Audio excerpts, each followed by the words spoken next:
Selamat malam Mbah Wi. Ya, Ya, selamat malam juga para pemirsa. Nah, ini kita sekarang mau mendengarkan pengalaman misteri, pengalaman pertemuan gaib dari Mbah Wi sekarang. Ya, monggo diceritakan Mbah Wi. ya, pengalaman saya itu tahun 2000 tadi tahun 1999. Nah, di situ saya tuh waktu itu kerja di suatu hotel. Saya nggak usah nyebut nama hotelnya. Mana hotel itu baru didirikan. Nah, di situ itu boleh dikatakan kalau orang Jawa bilang itu angker. Tapi ya monggolah, saya tuh nggak peduli lah dengan saya itu orang yang istilahnya nggak pernah takut sama hal-hal yang sifatnya mistis. Nah, itu kalau boleh tahu itu hotelnya di daerah mana? Hotelnya di daerah Bandara Adi Sumarmo. Ya, Sekitar situ ya? ya itu saya nggak usah nyebut nama hotelnya, tapi itu mungkin buat saya pernah cerita. Jadi pada suatu hari malam gitu ya, saya itu habis dari panggil bos saya di suatu hotel juga, karena bos saya punya hotel dua ya, panggil habis itu sampai jam 2:30 pagi lah itu saya pulang. Saya itu minta dibuatkan teh lah sama karyawan. Saya dibuatkan teh, saya masuk suatu kamar. Saya nggak pernah ada. Cuman sebelum saya cerita ini, memang saya tuh punya hobi kalau hotel itu memang karena pernah ada seseorang itu lari dalam keadaan, ya maaf ya, orang baru berkencang lari dalam keadaan telanjang bulat pernah, karena dia melihat sosok. Berarti saya kamarnya langsung saya tiduri itu. Terus ada lagi kamar ini banyak yang orang nggak mau kamar itu karena berceritakan sering dijumpai sosok-sosok gitu. Saya langsung tidur di situ. Habis itu saya tidur di situ karena saya tuh ya kebetulan saya dapat kepercayaan saya untuk bisa tidur di hotel tersebut. Saya diberi fasilitas oleh bos satu kamar. Habis itu saya tidur di kamar itu, katanya ya sering ada orang kalau masuk kamar itu ada sosok yang menjumpai. Lalu langsung saya tidur. Setelah beberapa lama ceritanya saya awali dari saya habis pulang sekitar jam 2:30 pagi. Saya pulang minta teh itu pun dibuatkan, baru saya minum. Saya masih merokok karena AC itu kan ya belum dingin, saya masih Di kamar ya itu ya? Ya di kamar. Jadi saya merokok, masih dalam keadaan saya tuh sadar, masih rokok masih sadar. Terus karena kan AC belum dingin, saya tuh kalau tidur nggak pernah pakai baju, nggak pernah pakai celana, cuma pakai celana dalam aja.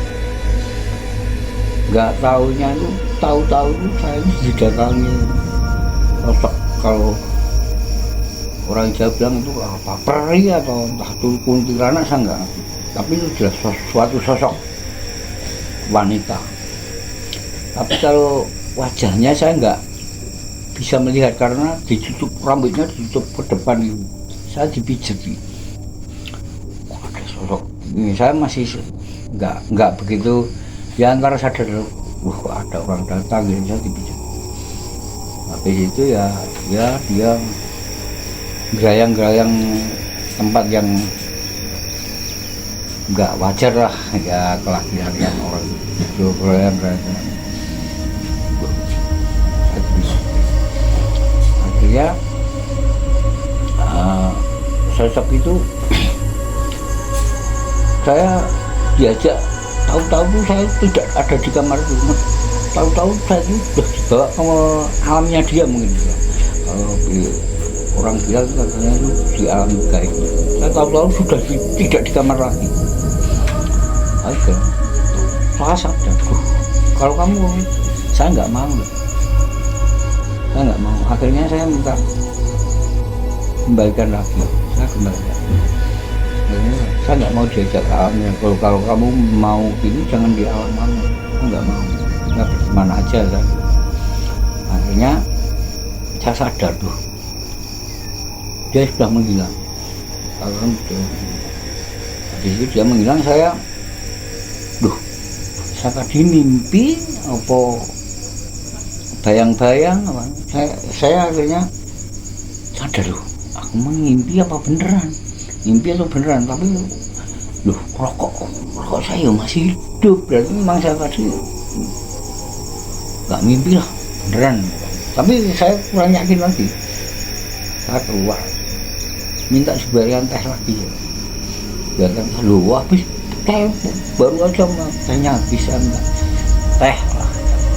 Kemudian saya terlalu istilahnya terlalu ngelak banget ya istilahnya, sepertinya pengen minum lagi.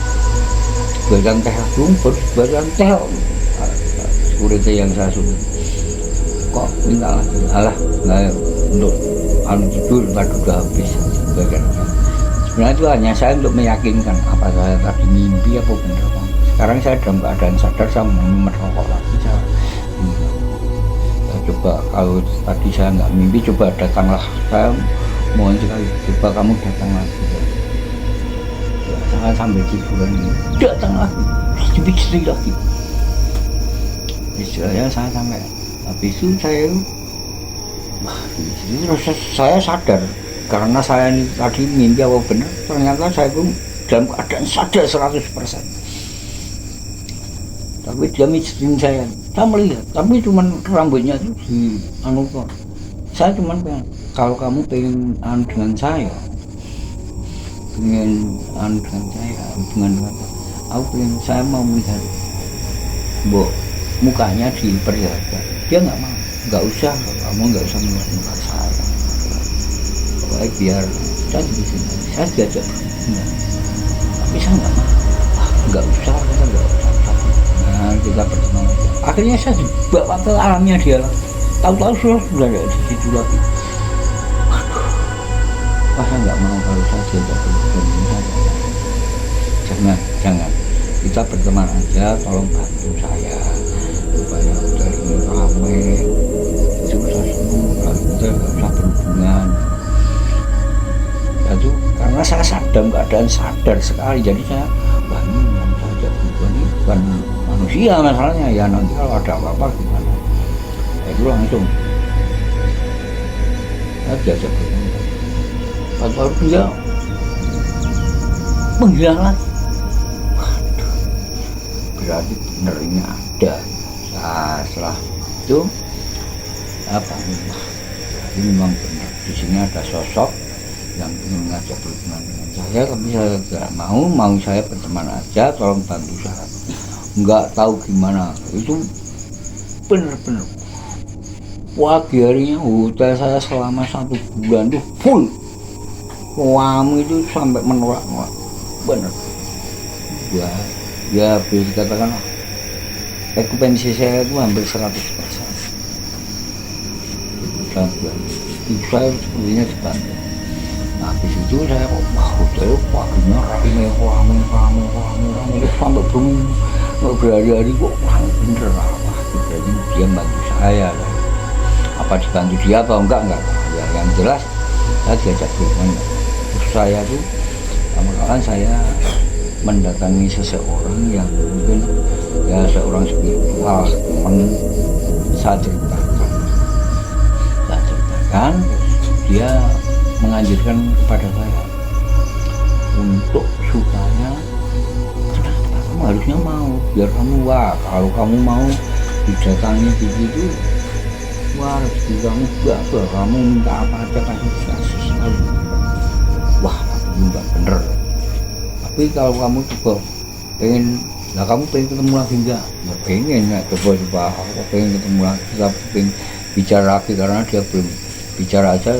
Ketika saya diajak berhubungan saya nggak mau, dia akhirnya pergi. Makanya terus saya pengen coba saya ketemu, karena saya dianjurkan teman saya waktu itu, coba panggil lagi kok nek anu tidak berhubungan mau. Saya sebenarnya ya ini enggak, saya itu ya orang masih punya moral lah, kalau saya berhubungan dengan selain istri itu nggak mau. Apalagi itu sosok boleh dikatakan kalau orang bilang peri atau kuntilanak apa, saya nggak mau, takut ada risiko dan apa-apa. Akhirnya tapi akan saya buktikan, saya pengen ketemu lagi bisa enggak. Saya ke tempat suatu teman, saya suruh bawa kantil bunga melati jumlahnya 40, tapi yang belum, yang masih kuncup. Nah setelah itu saya bawa malam Jumat salah 10 nyumet Dipo kemenyang Dipo kalau orang Jawa. Itu saya kasih ini jam 12 malam saya masuk, wes karyawan tidak ada yang apa ya, ini tidak saya ceritakan takut saya dirasa enggak bisa. Akhirnya saya di Dipo ternyata juga nggak mau datang sampai, tapi hotel saya ramainya sampai bertahun-tahun saya pegang itu sampai saya keluar, sampai saya pensiun. Itu hotel aku pensiunan 98% selama saya pegang, rata-rata okupansinya sampai 98%, ramai benar-benar. Tapi saya nggak pernah, terus saya pengen ketemu ya nggak bisa. Ya itulah pengalaman saya. Jadi saya itu ketika bertemu dengan sosok-sosok yang begitu, saya nggak mau diajak berhubungan, takut saya ya nanti ada apa-apa. Ya itu sekedar pengalaman saya ketemu sampai saya diajak berhubungan, tapi saya sudah dipijetin juga, ya udah seperti ya kayaknya seperti suami istri. Saya dimain-mainkan gini, tapi saya berjaya berhubungan saya nggak mau. Tapi ketika saya pengen mendatangkan, dia sudah nggak mau datang. Tapi ya kan sampai saya itu mundur dari hotel itu karena saya mundur sendiri. Itu aku pensi saya 98%. Mungkin itu pengalaman saya. Jadi misalkan nanti ada pengalaman yang saya nggak, jangan sampailah kita tuh sebagai manusia kalau didatangi hal yang begitu, jangan sampai lah kita berhubungan dengan makhluk-makhluk seperti itu, karena kata orang ya juga itu berbahaya sekali kalau sampai kita berhubungan dengan itu, akhirnya kita nanti bisa diperbudak. Mungkin itu pengalaman saya.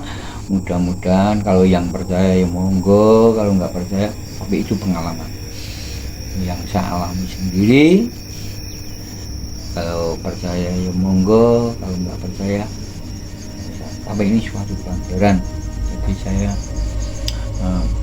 pada pemirsa, mungkin kalau ini hal-hal ini yang percaya ya monggo, nggak percaya saya juga apa-apa. Tapi ini pengalaman yang benar-benar kejadian. Sekian, assalamualaikum warahmatullahi wabarakatuh. Terima kasih sudah membagikan pengalamannya, Mbak Wi. Matur nuwun.